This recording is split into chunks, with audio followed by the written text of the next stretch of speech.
नमस्कार दोस्तों, साहित्यिक कहानियों के इस चैनल कहानियाँ जिंदगी की पर मैं शैली आप सबका तहे दिल से स्वागत करती हूँ।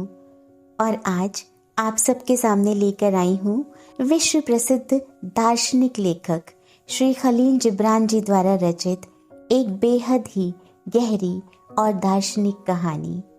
कहानी का नाम है पवित्र नगर। आगे बढ़ने से पहले हमेशा की तरह आप सबसे आग्रह है कि अगर चैनल पर पहली बार आए हैं या अब तक ना किया है तो चैनल को सब्सक्राइब जरूर करें। आइए कहानी को सुनते हैं।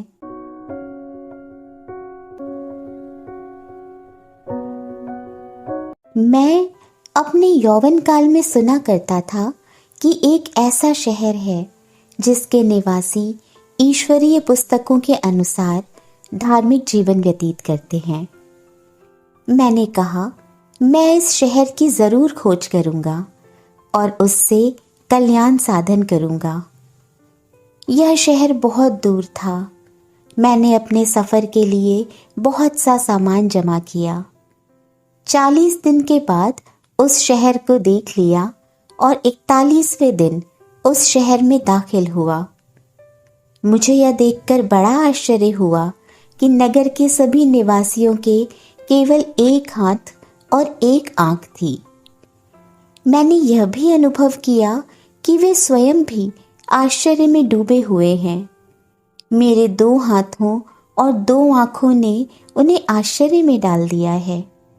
इसलिए जब वे मेरे संबंध में आपस में बातचीत कर रहे थे तो मैंने एक से पूछा, क्या यह वही पवित्र नगर है जिसका प्रत्येक निवासी धार्मिक जीवन व्यतीत करता है? उन्होंने उत्तर दिया, हाँ, यह वही नगर है। मैंने पूछा, तुम्हारी यह दशा क्यों कर हुई? तुम्हारी दाहिनी आंख और दाहिने हाथ क्या हुए? वह मेरी बात से बहुत प्रभावित हुआ और बोला, आओ और देखो। वे मुझे एक देवालय में ले गए जो शहर के बीच में स्थित था। मैंने उस देवालय के चौक में हाथों और आंखों का एक बड़ा ढेर लगा देखा। वे सब गल सड़ रहे थे। यह देखकर मैंने कहा, अफसोस, किसी निर्दयी विजेता ने तुम्हारे साथ यह अत्याचार किया है। इतना सुनकर उन्होंने आपस में धीरे धीरे बातचीत करनी शुरू की और एक वृद्ध आदमी ने आगे बढ़कर मुझसे कहा, यह हमारा काम है। किसी विजेता ने हमारी आंख और हाथ नहीं काटे। ईश्वर ने हमें अपनी बुराइयों पर विजय प्रदान की है। यह कहकर वह मुझे एक ऊंचे स्थान पर ले गया। बाकी सब लोग हमारे पीछे थे। वहां पहुंचकर मंदिर के ऊपर एक लेख दिखाया जिसके शब्द थे, यदि तुम्हारी दाहिनी आंख तुम्हें ठोकर खिलाए तो उसे बाहर निकाल फेंको, क्योंकि सारे शरीर के नरक में पड़े रहने की अपेक्षा एक अंग का नष्ट होना अच्छा है। और यदि तुम्हारा दाहिना हाथ तुम्हें बुराई करने के लिए विवश करे तो उसे भी काट कर फेंक दो, ताकि तुम्हारा केवल एक अंग नष्ट हो जाए और सारा शरीर नरक में ना पड़ने पाए। यह लेख पढ़कर मुझे सारा रहस्य मालूम हो गया। मैंने मुंह फेरकर सब लोगों को संबोधित किया, क्या तुम में कोई पुरुष या स्त्री ऐसा नहीं है जिसके 2 हाथ और 2 आंखें हों? सबने उत्तर दिया, नहीं, कोई नहीं। यहाँ बालकों के जो कम उम्र होने के कारण इस लेख को पढ़ने और इसकी आज्ञाओं के अनुसार कार्य करने में असमर्थ है, वही बचे हैं, कोई मनुष्य नहीं।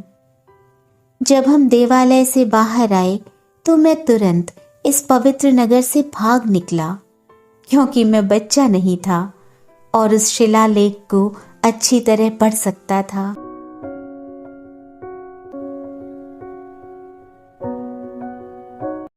दोस्तों, खलील जिब्रान जी द्वारा रचित इस दार्शनिक कहानी को अगर अक्षरशः ना भी लिया जाए तो ये तो ज़रूर समझा जा सकता है कि हमारे शरीर का वो अंग जो अनुचित कार्य करने के लिए आतुर रहता है, उसे यदि शरीर से पृथक ना भी किया जाए तो भी उसे जबरन उस अनुचित कार्य करने से रोका तो जा सकता है, चाहे वो इंसान का मस्तिष्क हो या उसके हाथ या उसकी आंख या कान ही क्यों ना हो। इसी बेहद ही दार्शनिक कहानी के साथ मैं शैली आज आप सबसे विदा लेती हूँ।